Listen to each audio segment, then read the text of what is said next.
बाजार की हुई सपाट क्लोजिंग, निफ्टी 24,360 के करीब बंद, वहीं निफ्टी बैंक भी 56,580 के पास हुआ फ्लैट क्लोज।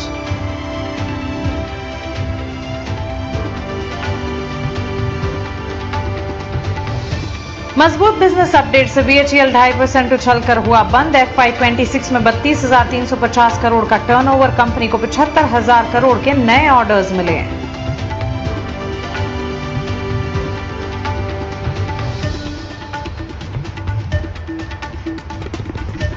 पावर शेयरों में तेजी का current, Torrent power, Adani power और थर्मैक्स में दिखी 1 से 2.5% की जोरदार तेजी। CG power, Tata power, NTPC में 1 से 2% तक की मजबूती।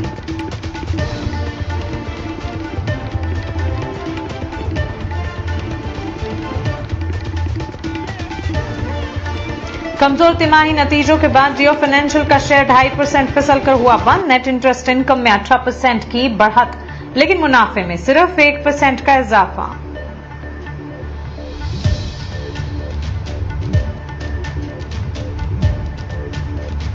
पावर मार्केट रेगुलेशंस पर सीईआरसी के नए ड्राफ्ट से आईईएक्स 7.5% टूटा। नए ड्राफ्ट में मार्केट कपलिंग पर फ्रेमवर्क जारी।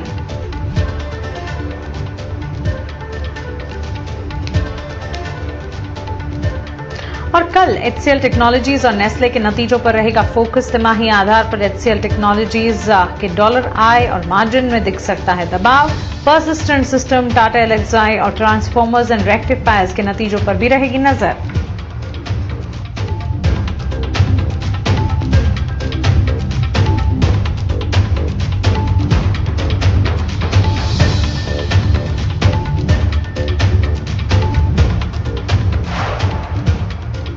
नमस्कार, कल की तैयारी में आपका स्वागत है। आपके साथ मैं हूं मानसी दवे और भारतीय बाजार नए हफ्ते की शुरुआत जो है बड़ी वॉलेटाइल रही। दिन की शुरुआत में कमजोरी हाथ लगी, उसके बाद बाजार संभले और टुवर्ड्स क्लोजिंग फ्लैट क्लोजिंग नजर आई। ग्लोबल अनिश्चितताएं वापस से प्रभाव डालती हुई दिख रही है बाजार पर, और अगेन हम देख रहे हैं कि ग्लोबल फ्रंट पर वॉर सिचुएशंस जो हैं वहां पे अपडेट्स आ रहे हैं, वो अपडेट्स पॉजिटिव नहीं है, जिसके चलते हम देख रहे हैं कि अक्रॉस द ग्लोब मार्केट्स में फिर से कंसर्न्स के साइन नजर आ रहे हैं। ग्लोबल बाजार में भी इसी तरह की स्थिति थी। हालांकि 24,400 के लेवल्स के नीचे निफ्टी की क्लोजिंग हमने देखी, करीब 78,520 के स्तर सेंसेक्स में नजर आया। बैंक निफ्टी में भी इसी तरह से एक रिकवरी अटेम्प्ट हुई, लेकिन वहां से एक रेंज बाउंड मोमेंटम और क्लोज जो है वो फ्लैट देखने को मिला। ब्रॉडर मार्केट्स की तस्वीर भी कुछ ऐसी ही थी।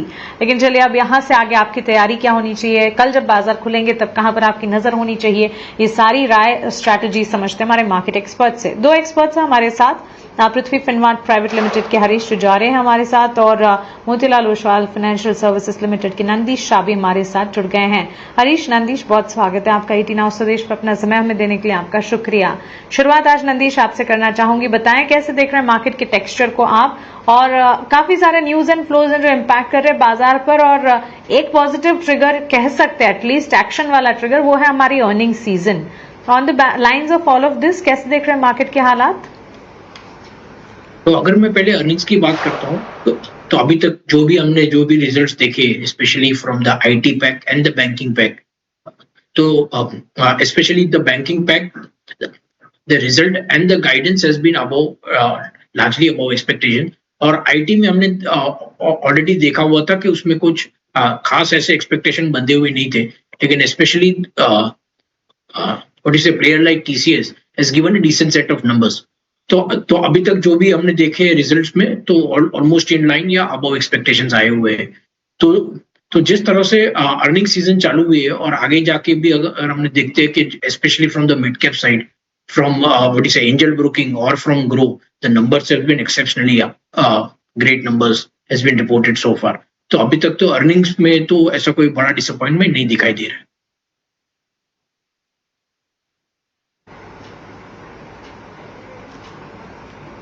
ठीक है, अर्निंग्स के फ्रंट पर नंदीश, अदरवाइज मार्केट के फंडामेंटल्स कैसे देख रहे हैं आप?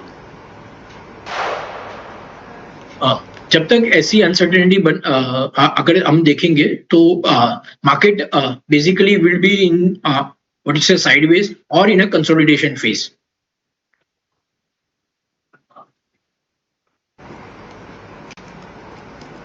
चलिए, तो बिल्कुल ये राय फंडामेंटली बाजार पर और अर्निंग्स के पिक्चर पर। हरीश जी, गुड आफ्टरनून। आप बताएं, मार्केट में काफी वॉलेटाइल स्थिति लास्ट सेशन में हमने देखी, आने वाले सेशंस भी क्या कुछ इसी तरह के नजर आएंगे? लेवल्स कौन से इंपॉर्टेंट लगते हैं आपको?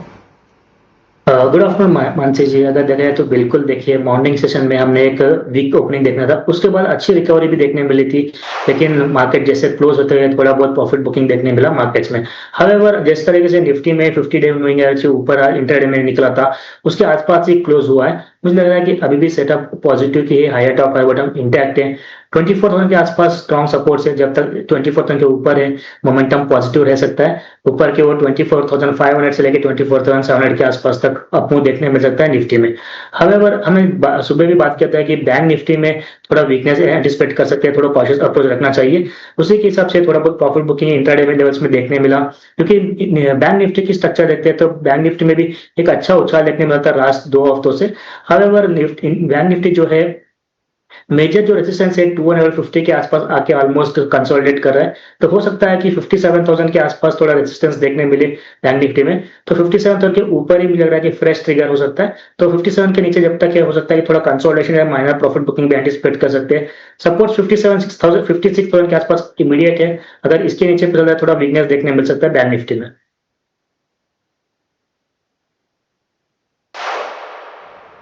राइट, तो चलिए, फंडामेंटल और टेक्निकल नजरिया बाजार पर आपने जाना। अब सीधा चलते हैं क्वेश्चन एंड आंसर्स, यानी कि आपके सवाल और हमारे एक्सपर्ट्स के जवाब की तरफ। कुछ सवाल जो हमारे सामने आए हैं, एक तो अडानी ग्रुप स्टॉक्स को लेकर उपेंद्र जी का सवाल है। अडानी पावर के 750 शेयर्स 52 रुपए के दाम पर उन्होंने किए हैं, खरीदे हैं, और यहां से आगे फिर और ज्यादा खरीदारी के बारे में वो सोच रहे हैं। नंदी जी, अडानी ग्रुप स्टॉक्स में हमने लास्ट सेशन में अच्छा एक्शन देखा था, और पावर प्लेज में तो इनफैक्ट है भी सीजनलिटी फैक्टर है, जिसके चलते काफी अच्छी तेजी के बीच कामकाज देखने को मिल रहा है। यहां से आगे क्योंकि जिस तरह से गर्मियां बढ़ी हैं और वेदर डिपार्टमेंट भी ये कह रहे हैं कि यहां पर आगे मानसून को लेकर भी चिंताएं हैं, लिटरली पावर डिमांड बढ़ती दिखेगी। सो पावर रिलेटेड स्टॉक्स, साथ ही ओवरऑल अडानी ग्रुप पर कोई टेक? हमारे व्यूअर की खरीदारी 52 रुपए के दाम पर अडानी पावर पर है। सो अगर मैं पावर सेक्टर की बात करता हूं तो हम लोग क्वाइट बुलिश है, specially what you say, players like transmission and the distribution sectors are likely to get good results from here on. Now coming to the stock specific action, Adani Power हमारे coverage में नहीं है, पर जितने भी coverage में हमारे stocks है, specially like what you say, players like Tata power, JSW energy, Acme solar, उसमें सब में बाय रेटिंग है, and we are overall on the power as a sector we are quite positive.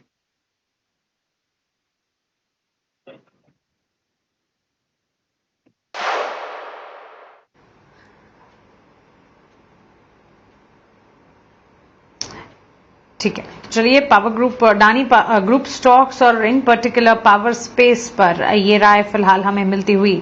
Surendra Gupta का अगला सवाल हम देख रहे हैं, और ये सवाल इन्होंने पूछा है लंबी अवधि के लिए ग्रो पर।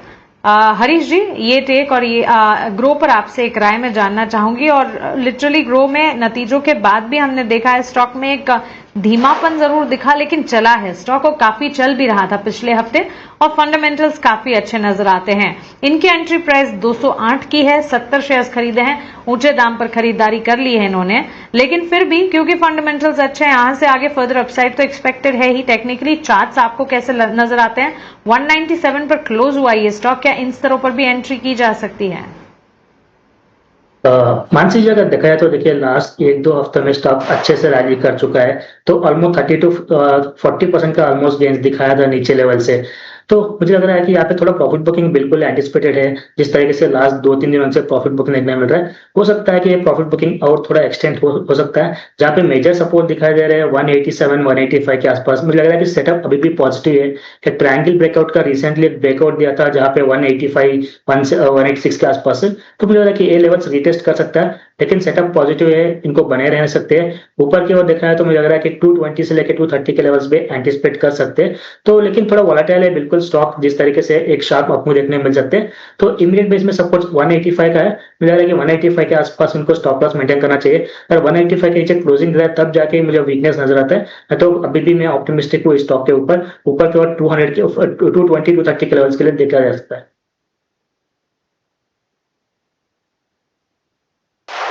ओके 200 के पार मजबूती नजर आ सकती है और यहाँ पर हमने अच्छे खासे लेवल्स देखे भी हैं। एटलीस्ट 200 एंड अबव के लेवल्स ये स्टॉक ने दिखाए तो है ही।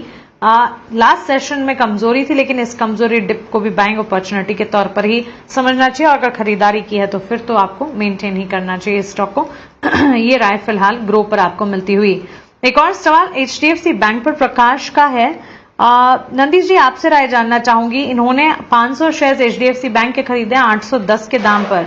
Brokerage reports banks and financials पर, इन पर्टिकुलर ICICI बैंक और HDFC बैंक पर आई थी जरूर, और लास्ट सेशन में बैंक ऑफ महाराष्ट्र के भी नतीजे आते हुए दिखे और इनफैक्ट बैंक्स एंड फाइनेंशियल्स ने ही बाजार को काफी हद तक संभाला भी था। ओवरऑल बैंक्स पर आपकी राय और साथ ही हमारे व्यूअर के लिए HDFC बैंक पर नजरिया क्या होगा? तो HDFC बैंक पर हमारा लॉन्ग टर्म बाय रेटिंग है और अगर कोई भी लॉन्ग टर्म इन्वेस्टर रहता है तो उसको HDFC बैंक ये लेवल पर भी लेना चाहिए। अगर मैं इसकी जो अर्निंग्स की बात करता हूं तो ऑलमोस्ट इनकी जो अर्निंग्स आई है वो is almost in line with expectation.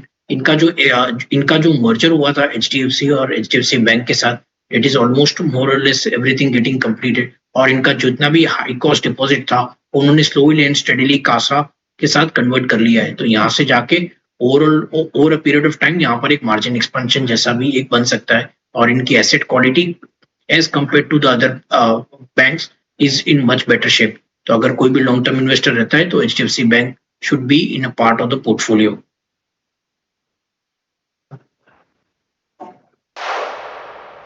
ठीक है, तो लंबी अवधि का निवेश और नजरिया बनाकर अगर आप चल रहे हैं तो HDFC बैंक आपके पोर्टफोलियो का हिस्सा जरूर हो सकता है। पोजीशंस हैं तो उसे इंटैक्ट रखें। पीयूष का अगला सवाल है और ये सवाल है काइंस टेक्नोलॉजीज पर। हरीश जी, एक टेक आपसे समझना चाहेंगे। 4100 के दाम पर काइंस टेक्नोलॉजीज के करीब 30 शेयर्स पीयूष ने खरीद रखे हैं। ये स्पेस जो है काफी डेवलप हो रहा है, धीरे धीरे डेवलप होगा भी आगे, इसके भी अनुमान पूरी तरह से मिल रहे हैं। स्टॉक पर टेक्निकली राय क्या होगी और व्यूअर की खरीदारी 4100 की है, 4200 के लेवल्स के पार ये स्टॉक में हमने थोड़ा बहुत डाउन ट्रेंड भी देखा है, लेकिन हाँ मुनाफा देख रहे हैं स्टॉक व्यूअर। मानसी जी, अगर ओवरऑल देखा है तो देखिए EMS स्पेस में अच्छा ट्रैक्शन देखने मिल रहा है। रिसेंटली हमें PGL में एक अपमूव देखने मिल रहा है, डिक्सॉन में देखने मिल रहा है। तो मुझे लग रहा है कि स्पेशली अगर केन्स की बात करते हैं तो रिसेंटली बिल्कुल यहाँ पे वीकनेस देखने मिल रहा था, लेकिन जिस तरीके से स्टॉक रिसेंटली 3850 के आसपास कंसोलिडेट किया, उसके बाद एक ब्रेकआउट दिया है, तो मुझे लग रहा है कि यहाँ पे क्लियरली शॉर्ट टर्म के नजर से एक पॉजिटिव ब्रेकआउट दिया ऑलरेडी। तो मुझे लग रहा है कि इन शॉर्ट टर्म में स्टॉक प्राइस में 4500 से लेकर 4800 के लेवल्स देखने मिल सकते हैं, क्योंकि जो इन्वेस्टमेंट का फॉर्मेशन जो बना है शॉर्ट टर्म में, उसके लेवल्स के हिसाब से मुझे लग रहा है कि स्टॉक में 4800 से और ऊपर के लेवल्स भी देखने मिल सकते हैं। तो बिल्कुल अच्छे लेवल पे बाइंग खरीदारी की हुई है, इनको बने रहना चाहिए। मुझे लग रहा है कि जब तक स्टॉक प्राइस 3850 के ऊपर है, इसका पॉजिटिव सेटअप है और बने रहने की राय रहेगी स्टॉक।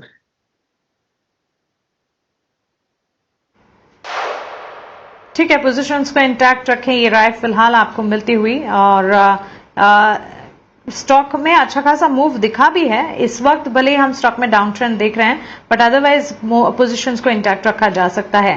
पार्थ आनंद का अगला सवाल है PNC इंफ्रा पर। इस थीम पर एक फंडामेंटल टेक आपसे समझना मैं चाहूंगी नंदीश जी। और PNC इंफ्रा हमारे व्यूअर की खरीदारी की अगर मैं बात करूं, इन्होंने खरीदारी कर रखी है इस स्टॉक में 315 के लेवल पर 600 शेयर्स खरीद रखे हैं। कंस्ट्रक्शन एक्टिविटी से जुड़ा हुआ काउंटर है, ज्यादा पॉजिटिव्स नहीं है फंडामेंटल्स के लिहाज से जितना मैं देख पा रही हूं। लो इंटरेस्ट कवरेज रेशियो है, सेल्स ग्रोथ बुरी रही है, लेकिन 315 के लेवल की खरीद है। स्टॉक 200 के लेवल पर जा पहुंचा है, यानी कि हमारे व्यूअर भी नुकसान झेल रहे हैं। पहले मैं अगर सेक्टर की बात करता हूँ, specially the road construction player में जिधर PNC इंफ्रा, HG इंफ्रा जैसे प्लेयर्स आते हैं, उनके specially on the order booking side FY25 और FY26 दोनों साल में हमने काफी स्लो डाउन देखा है, specially from the government tendering activity.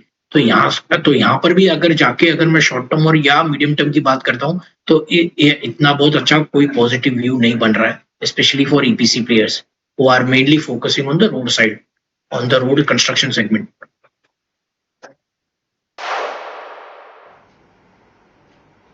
ठीक है, तो चलिए पॉजिटिव व्यू नहीं है, जैसा हम भी बता रहे थे। ये स्टॉक में फंडामेंटल्स कमजोर ही है और इसी के चलते दूर रहने की हिदायत हमारे एक्सपर्ट की तरफ से भी फिलहाल हमें मिल रही है। राकेश का सवाल है विप्रो पर। एक टेक आपसे जानना चाहेंगे हरीश जी, इन्होंने खरीदारी की है 403 के दाम पर, करीब 400 शेयर्स विप्रो के खरीदे हैं।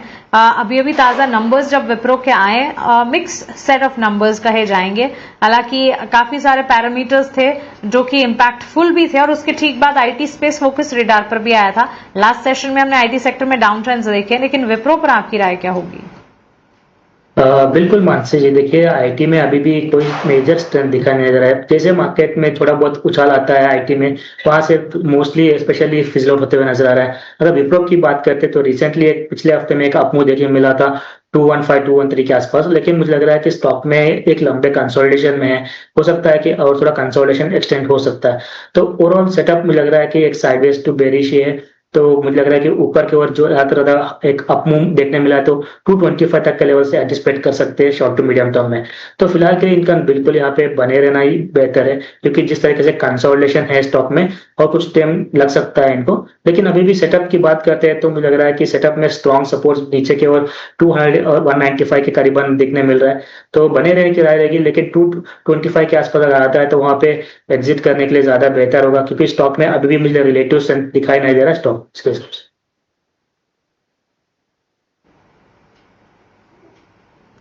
ऑलराइट, तो चलिए ये टेक फिलहाल हमें मिलता हुआ विप्रो पर, लेकिन आगे बढ़ेंगे, रुक करेंगे हमारे special segment value investment pick का।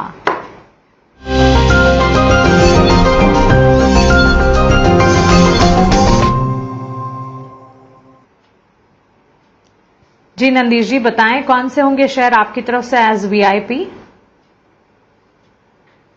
सो हमारे एंड से रेडिको खेतन ही is a pick for the VIP segment. और अगर मैं रेडिको खेतन की बात करता हूं तो यहाँ पर हमारा टारगेट प्राइस इज 3850।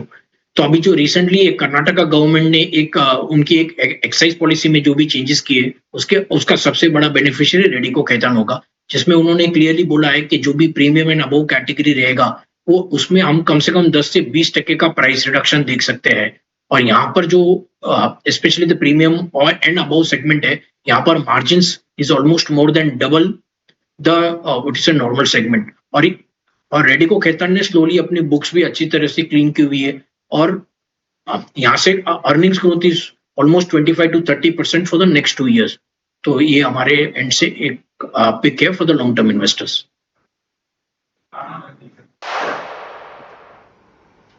एब्सोल्युटली, तो चलिए रेडिको खेतान लंबी अवधि का नजरिया 3850 के टारगेट्स को ध्यान में रखा जा सकता है। हरीश जी, आप बताएं आपके वीआईपी शेयर कौन से होंगे?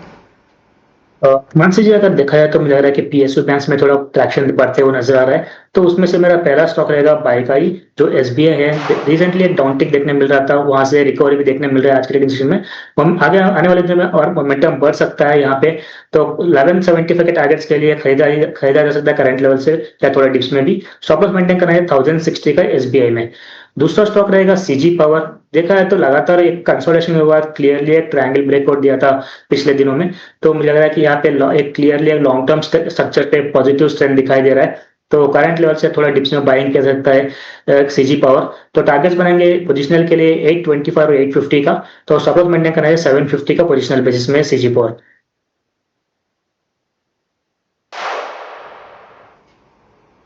ऑलराइट, तो चलिए हरीश जी, नंदीश जी, बहुत शुक्रिया आपका हमारे साथ जुड़ने के लिए, बाजार पर अपना नजरिया, वीआईपी शेयर्स, हमारे व्यूअर्स की आने वाले सेशन की तैयारी करवाने के लिए और सवालों के जवाब भी देने के लिए। जाते जाते इंपॉर्टेंट इवेंट्स ट्रिगर्स कौन से हैं आने वाले सेशन के लिए, ये जानना आपके लिए बेहद जरूरी है। सीधे चलते हैं अर्चना के पास और उनसे समझते हैं कल के लिए इंपॉर्टेंट इवेंट्स क्या हैं। अर्चना, बताएं।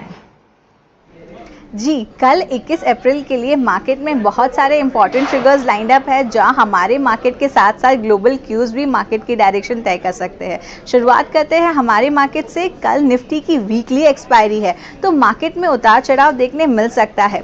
वहीं अर्निंग सीजन की शुरुआत हो चुकी है, तो कल निफ्टी के कंपनीज में से HCL टेक, नेस्ले इंडिया के रिजल्ट्स पर भी फोकस रहेगी।